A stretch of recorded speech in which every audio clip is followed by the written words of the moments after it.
आज आपके घर में साक्षात प्रयागराज आए हैं, क्योंकि ये जो साधु संत हैं ये चलते फिरते जंगम तीर्थराज। लाखों लाखों साधु सन्यासी नागा बाबा सब आ रखे, बहुत आनंद आया। और तीर्थों का राजा है प्रयागराज, तो आज ये तीर्थों का राजा प्रयागराज आज यहाँ भी आ गए रानी पोखर में। यहाँ साधु संत का चरण जहाँ पड़ जाता है मिट्टी पवित्र हो गई। चलो ऐसे ही चलता रहता और सारा संसार। और संतों का जहाँ चरण धूलि पड़ता है यहाँ पवित्र हो गई, यहाँ भी तीर्थ बन गए, यहाँ भी प्रयागराज बन गए। आज महाराज जी आज पहुंचे हैं नागाघीर में और कहते हैं कि तमाम जो भारतवर्ष के विश्व के साधु सन्यासी हैं उनका महापर्व होता है महाकुंभ। महाकुंभ तो एक संगम है। महाकुंभ होता है आज जो आपका महाकुंभ जो हो रहा है 144 साल बाद ये संगम का एक महामिलन है। इतने किस्मत वाले कितने संत परमात्मा साक्षात यहीं आ गए आज, है ना। क्योंकि हम ऐसे नागा अखाड़े से हैं कि जिनका स्नान भी कैसे देवताओं के साथ होते हैं, तो साक्षात देवता आज मेरे घर विराजमान है। दिख नमस्कार, मैं हूं सुनीत चौधरी और आप देख रहे हैं पहाड़ी सफरनामा। इस समय मैं पहुंचा हूं नागाघीर में और बसंत पंचमी का पर्व आज है। तमाम साधु सन्यासी नागा बाबा तमाम आप यहां देख रहे होंगे। महाकुंभ का महापर्व इस समय भारत में चल रहा है, प्रयागराज में चल रहा है। ऐसे में प्रयागराज से महाकुंभ का महास्नान शाही स्नान करने के पश्चात तमाम जो साधु सन्यासी हैं वो पहुंचे हैं नागाघीर में बसु सिद्धि गुरु माँ के दरबार में।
तमाम लोग यहाँ पे हैं, मैं उनसे बातचीत करूंगा। एक बाबा जी यहाँ पे हैं। बाबा जी प्रयागराज गए थे? जी जी जी। कैसा रहा स्नान? क्योंकि समर्पित रहता है शाही स्नान तमाम साधु सन्यासियों संतों को। जी बहुत सुंदर व्यवस्था है तीर्थराज प्रयाग में। प्रयाग तो वहाँ रह गए लेकिन प्रयाग आज यहीं आ गए, क्योंकि तुलसीदास जी कहते हैं मुद मंगलमय संत समाजो जो जग जंगम तीर्थ राजू। आज आपके घर में साक्षात प्रयागराज आए हैं, क्योंकि ये जो साधु संत हैं ये चलते फिरते जंगम तीर्थराज प्रयाग हैं। ये कुंभ का महीना और माघ मास, जहाँ पर ब्रह्म विचार रूपी गंगा जी, भक्ति रूपी यमुना जी और सरस्वती इत्यादि यहाँ पर सब साक्षात पधारे हुए हैं। आज बसंत पंचमी की तिथि है, तो आज इसी त्रिवेणी संगम में साधु संत रूपी प्रयाग में सभी भक्तजनों से निवेदन है कि यहाँ पर माता जी की सेवा में आइए, संतों का दर्शन करके कुंभ का भी लाभ लीजिए। ओम नमः पार्वती पतये हर हर महादेव। तो तमाम जो साधु सन्यासी हैं कुंभ स्नान करने के पश्चात यहाँ पहुंचे हैं और आप देख भी रहे होंगे जिन महाराज जी से मैं बातचीत कर रहा था वो तकरीबन मेरी ही उम्र के लगते हैं। और बगल पे आप देख सकते हैं जो तमाम बुजुर्ग सन्यासी हैं, साधु हैं, महात्मा हैं, वो भी यहाँ पहुंचे हैं।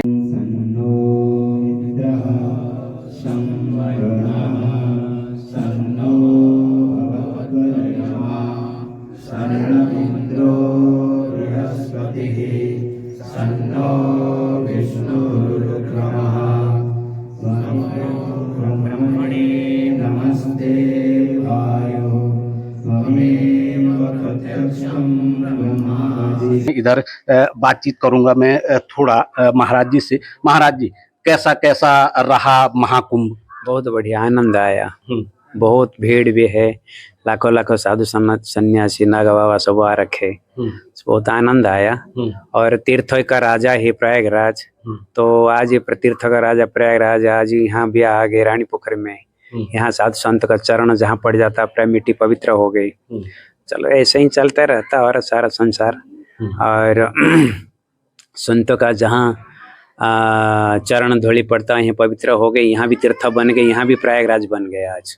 महाराज जी आज पहुंचे हैं नागा घेर में और कहते हैं कि तमाम जो भारतवर्ष के विश्व के साधु सन्यासी हैं उनका महापर्व होता है महाकुंभ। महाकुंभ तो एक संगम है। महाकुंभ होता है आज जे आपका महाकुंभ जो हो रहा है 144 साल बाद ये संगम का एक महामिलन है। इस महामिलन में सभी संत महात्मा वहाँ मिलित होता है। और यहाँ तो गंगा जमुना सरस्वती का एक संगम है। इस स्थान में डुबकी लगाने से जो हम लोग का जो पूर्व जन्म का जो ये पापों क्षय होता है, इस पापों क्षय के लिए हम लोग सब वहाँ जाकर हम लोग मोक्ष प्राप्ति करने के लिए वहाँ जाता हूँ और ये पुण्य लाभ करके आता हूँ।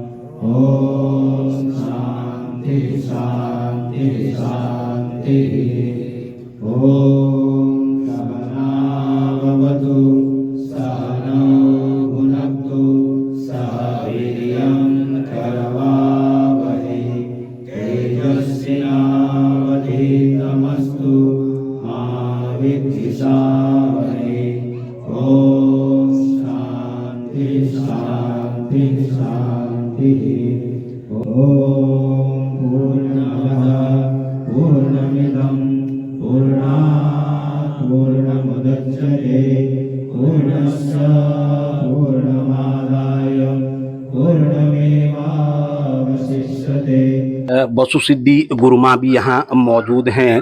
माता जी आज तो पूरा प्रयागराज यहीं पहुंच चुका है। ऐसा लग रहा है कि महाकुंभ के बीच हम बैठे हैं, चारों तरफ साधु संत सन्यासी महात्माओं से घिरे हुए हैं। ये तो हमारा सौभाग्य है कि हम इतने किस्मत वाले कि इतने संत परमात्मा साक्षात यहीं आ गए आज, है ना। क्योंकि हम ऐसे नागा अखाड़े से हैं कि जिनका स्नान भी कैसे देवताओं के साथ होते हैं, तो साक्षात देवता आज मेरे घर विराजमान है, दिख ही रहा है। अच्छा ऐसा क्या कुछ रहा कि आज तमाम, अभी मैं सुन पा रहा था आप कह रहे थे कि 21 मूर्तियां, अब हम तो कह सकते हैं कि इसी समाज के हैं, हम तो साधु सन्यासी संत महात्मा ही कहेंगे, आप मूर्तियां कह रहे थे। हमारे संत समाज में मूर्तियां ही बोलते हैं। जैसे हम लोग पहले हम ये बोलते थे इतने आदमी आ गए, इतने लोग आ गए, हम मूर्तियां बोलते हैं। तो पहले हमें भी 2008 में अटपटा लगा। अब बोलते हैं ना कि जैसा देश वैसा बेस। बद्रीनाथ जाऊंगी तो मूर्तियां बोलूंगी, यहाँ रहूंगी 2 लोग 3 लोग, तो जैसा देश वैसा बेस। तो हम संत समाज में मूर्तियां बोलते हैं संत महात्माओं के लिए। 1 मूर्ति आ रही, 2 मूर्ति आ रही, ऐसे 21 मूर्तियां आज मेरे घर में मूर्तियां ही है, देव मूर्तियां विराजमान है आज साक्षात ये नागा घेर रानी पोखरी में। अहो भाग्य मेरा जो मेरी दरबार की शोभा बढ़ाई इन्होंने, और मेरे उस गुरु को भी सत नमन जिनके पीछे मैंने ये सारी दुनिया देखी। और आज मैं इतनी खुश हूँ, आज मैं अपने परिवार से मिल गई। मेरा परिवार है ये पूर्ण मेरा परिवार है। और आज मैं इतनी खुश हूँ कि क्या ही बताऊं। कभी कभी थोड़ा माता जी खुश तो आप अभी दिख रही हैं, इस समय आपका चेहरा कुछ अलग ही दिख रहा है। अभी थोड़ी देर पहले हम देख पा रहे थे आप बिल्कुल भावुक हो गए थे, आंखों से बिल्कुल जिसको कहते हैं कि जल धाराएं बहने लग गई थी। मुझे इस संत समाज से बहुत कुछ मिला है और आगे बहुत कुछ मिलेगा। मैं ऐसी परिस्थिति में थी 2007-8 में, जब मुझे सारी दुनिया ने ठुकराया और इस समाज ने मुझे अपनाया। संत समाज ने, जो मेरे गुरुजी हैं मुनि बाबा को इस दुनिया में उनके जो बड़े गुरु उनका आशीर्वाद मेरे सिर पे, तो थोड़ा जीने का सहारा हो रहा है। और एकदम अकेली हो रखी थी, तो मुझे थोड़ा सहारा मिला कि कितने मोने बाबा खड़े हो गए मेरे गुरुजी। इतने सज्जन बुजुर्ग लोग जो आ रखे मैं कभी सोच भी नहीं सकती थी। तो हमारे बाबा जी अभी जिंदा है, वो पूरे नहीं हुए, वो परमने नहीं हुए, क्योंकि मेरे आंखों के सामने सारे नागा हमारे बाबा थे करे मुझे। और सभी संत समाज से और बुजुर्ग गुरुजन बाबा जी से मैं यही प्रार्थना करूंगी, वैसे मैं आपकी बेटी समान हूं, लेकिन मेरे सिर में हमेशा आशीर्वाद रखना। और सच्चे मन से किसी को गुरु मानो तो वो आत्मा अपना आप ही रोती है, अंदर से कोई नहीं रोता, आत्मा रुलाती है कि मतलब देख के कि आज हमारे बीच में वो भी होते कि ऐसा गुरुजी हमारे, तो लगता है। और जो हमारे बाबा जी बहुत बुजुर्ग है, उनकी भी मुझे बहुत दया आती है कि आगे उनका क्या होगा, कि कितना सपोर्ट करूंगी मैं, यहाँ मंदिर संभालूं, उन्हें देखूं, वहां देखूं, तो उसलिए भी दुख होता है मुझे ना। असमर्थ है वो, 115 साल के हो गए, तो इसलिए थोड़ा सा दुख लगता है, सबको देख के ही होता ही है। लेकिन वैसे मैं बहुत खुश हूँ और भाग्य मेरा जो मेरे घर में ऐसे संतों के कदम पड़े, चरण पड़े। मुझे तो उनकी चरणों की धूल अपनी मस्तक पे लगानी चाहिए, क्योंकि मैं उन्हीं के पीछे यहाँ पे खा रही हूँ, मैं जो भी हूँ, एक टाइम भोजन करती हूँ। और अभी यहाँ पे एक महात्मा जी आ रखे थे, ये बैठे हुए हैं लाल कपड़े में, ये बता रहे थे कि आपके जो बाबा जी थे वो तो फलारी थे, कि कभी बीमार भी नहीं पड़ते थे, कि वो जो बीच में बैठे हुए अच्छे से जानते। 6 साल ये भी सेवा में रहे हमारे गुरुजी के आश्रम में, बद्रीनाथ में हमारा आश्रम है लाल बाबा के नाम से। और बस गुरुओं की कृपा है तो हमारी। चलिए, आज संतों के इस समागम में भले हम और कई भारतवर्षी ऐसे होंगे जो कि महाकुंभ में नहीं जा पाए, मगर आज कुंभ का जो पुण्य है वो तमाम साधु सन्यासी संतों के यहाँ पहुँचने से हमें भी प्राप्त हो गया है।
सूर्य